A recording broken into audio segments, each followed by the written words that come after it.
Hello YouTube, welcome to another one of my Duel Links videos. Now, as I promised during the stream, I got my third Divine Punishment, so I will revisit counter fairies. However, I don't think I have a lot to add that other people haven't covered. I still think the deck is not strong enough. It really lacks a boss monster. Your biggest monster is Zeradius, 2100 attack, and if you don't have the field spell, you can't even summon it. So the deck really lacks in that category. It also has trouble keeping up with resources. Divine Punishment, it's a 2-card combo. If you don't have your Sanctuary in the Sky, you can't use it. And it's the same for cards like Divine Wrath and Ultimate Providence. You know, you need an extra card other than itself.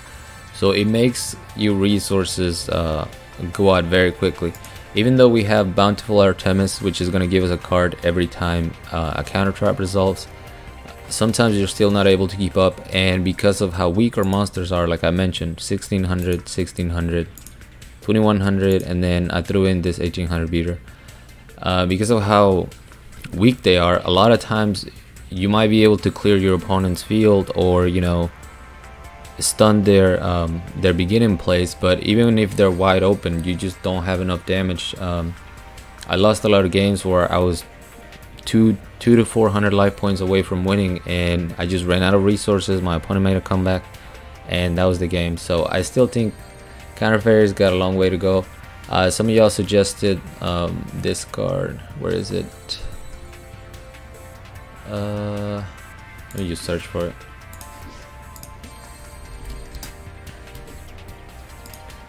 Van Dalgion, the Dark Dragon Lord, which is a really cool card, but honestly it never came up when I tried to add it in, and it would show up at the worst time, so I just ended up cutting it.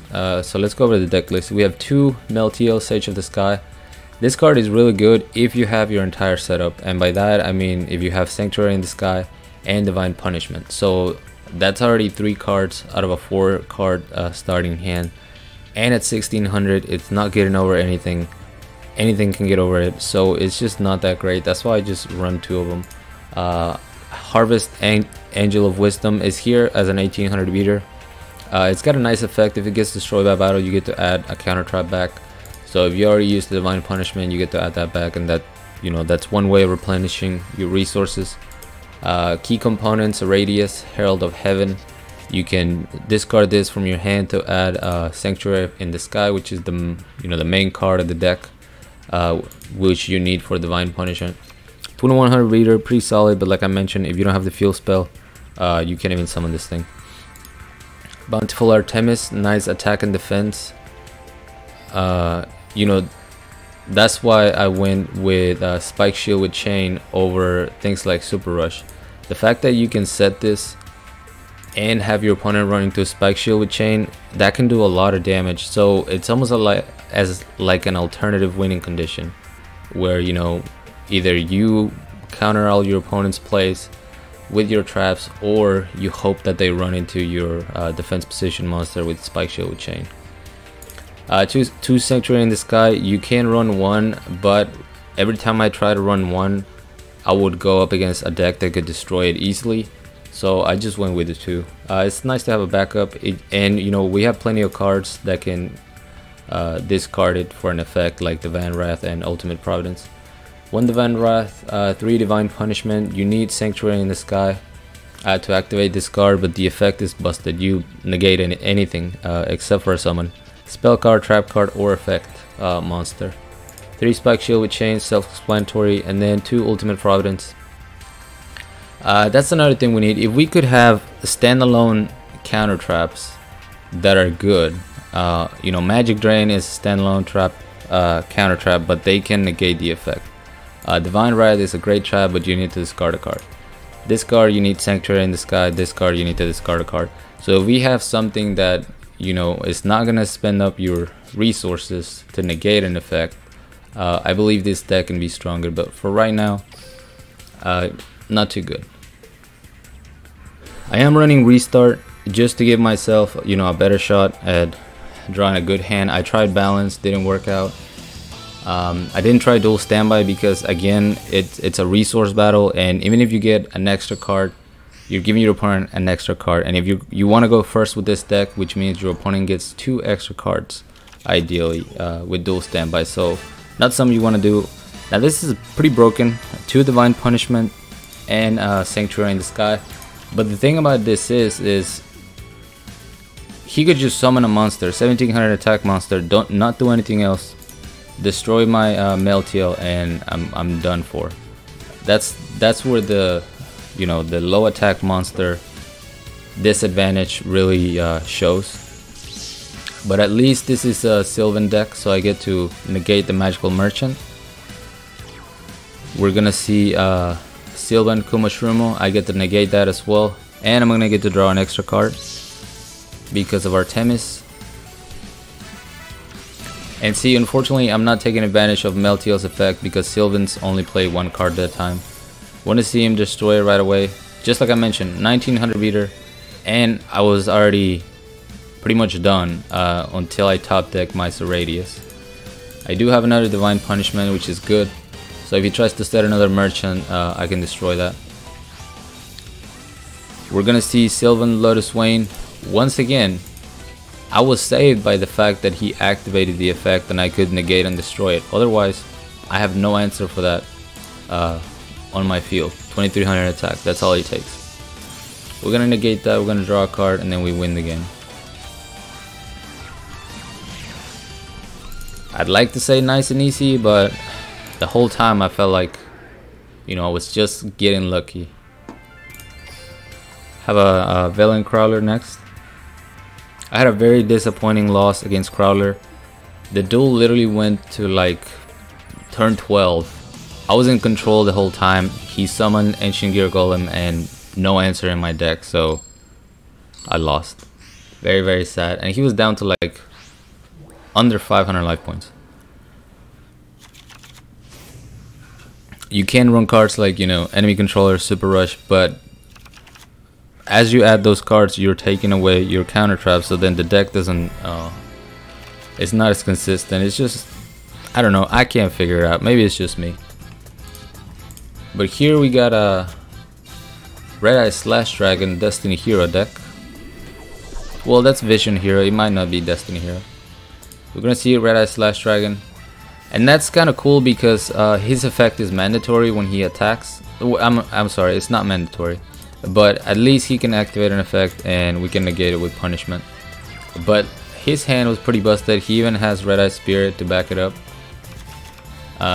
Luckily for me, I have the Divine Punishment. I have a Spike Shield with Chain, so I actually just set my Harvest Angel so that my Spike Shield with Chain can protect it. Defense goes all the way up to 3300. Very smart for him to play around the Divine Punishment, not attacking with Red Eye Slash Dragon, not activating the effect. And then he summons a second one, which is going to be problematic. He activates the effect on that one, so I go ahead and activate my punishment, destroying the Red Eye Slash. And the only reason why I won this duel was because this guy did not have enough warriors in the graveyard. He only had 2 of them, so he only went to 3200. My my defense is 3400, I believe. 3300. You see the anti-magic arrows, but nothing. He just couldn't get over this card, and then he just ends up surrendering. Pretty lucky win there. And I keep, don't want to sound like a broken record, but that's the main issue that the deck has, is that if they put out a big monster, you really don't have an answer. Going up against Aster Phoenix.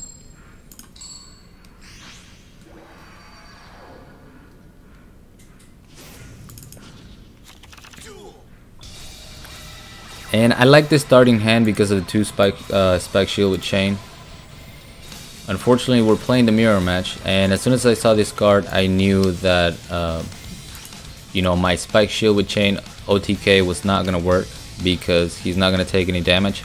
But I can take advantage of the Sanctuary in the Sky. I can use my punishments even if I don't have it on my side of the field. So I decided not to negate the Wall of Disruption, instead activating both of my Spike Shield with Chain. We're gonna see the Divine Punishment, so I go ahead and negate it. There we go. He gets to draw though, which is unfortunate. But at least I get to destroy the Artemis. I have an 1800 beater on the field, so he's forced to just set another card. We're gonna see Solemn Scolding, pretty much just conceding the win for me. That was a little bit nice and easy, since I did get the help from his field spell. We got Merrick next.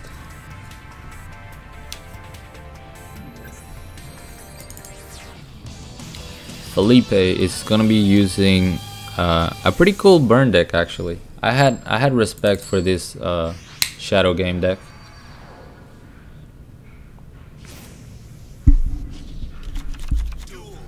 We're going second, so he's gonna set a monster, set 2 back row. I decide to wait it out and not attack and just set my spike shield, I mean my trap cards, and hope that I would draw into my Sanctuary in the Sky. We're gonna see Skull Invitation. I decide to negate that Worm, just to draw a card more than anything.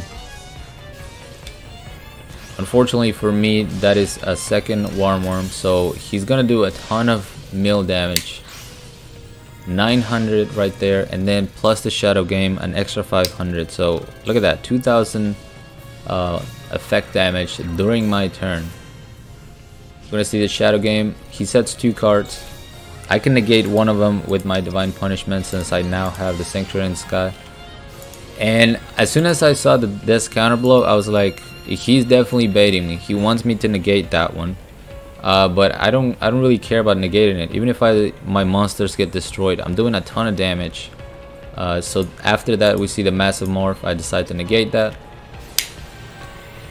and that is actually exact lethal for me. After the Massive Morph goes to the grave, he takes 300. It's gonna take another 16, and then I'm gonna give the finishing blow with Harvest Angel, exact 1800 damage. But pretty cool deck, man. I respect Shadow Game Mill / Burn.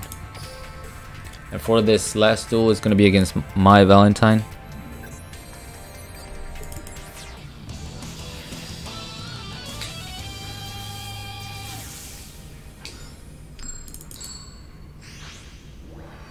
We got a few events coming up. We get a new character in a few days, so pretty cool new things to come in Duel Links. Going up against Hazy Flame, Aroma Strategy. He decides to attack into my Artemis, so right off the bat he takes 2800 to the face. Activate my Sanctuary in the Sky. He changed the Beast Rising because he doesn't want the card negated, I guess. We see the Wall Disruption, but it doesn't matter. I'm still able to get over the Cerberus. He's gonna summon another Cerberus, but that's all she could do. I was ready for the Hazy Flame Sphinx with my Divine Wrath. Too bad she didn't get to summon it. It would have been funny. But yeah, that's it for the replays. Pretty quick video. I think longer than anything was the explanation about how I still think Counter Fairies have a long way to go before they can do anything to the meta. But as it stands, it's a pretty fun deck. So I hope you guys enjoyed it. Thank you so much for watching. As always, like, comment, and subscribe if you want. Join my Discord if you haven't. The link will be down in the description, along with my PayPal link if you guys want to support my channel, support my content. I really appreciate that. And until next time.